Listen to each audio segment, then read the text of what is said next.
খেলার খবর English premier football. লিভারপুলের হয়ে গোল করেই চলেছেন মোহামেদ সালাহ।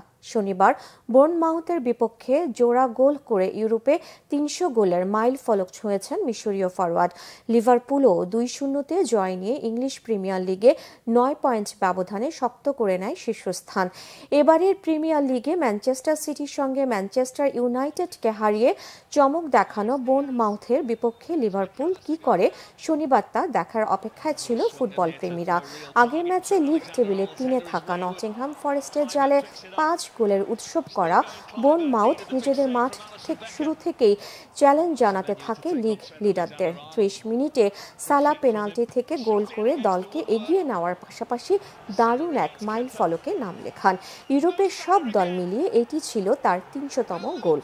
গোল ছন্দে থাকা এই মিশরীয় ফরোয়ার্ড ৭৫ মিনিটে দ্বিতীয় গোল করে ম্যাচের পার্থক্য গড়ে দেন। চলতি লিগে সালার গোল হল সর্বোচ্চ ২১টি। এ নিয়ে লিভারপুলের হয়ে লিগে ৫ মৌসুমে ২০ বা তার বেশি গোল করলেন ৩২ বছরের এই ফরোয়ার্ড। দলটির জার্সিতে তার গোল সংখ্যা এখন ২৩৬। এই জয়ে আর্নে স্লটের লিভারপুল ২৩ খেলায় ৫৬ পয়েন্ট নিয়ে ২-এ থাকা আর্সেনালকে ৯ পয়েন্টে পেছনে ফেলেছে।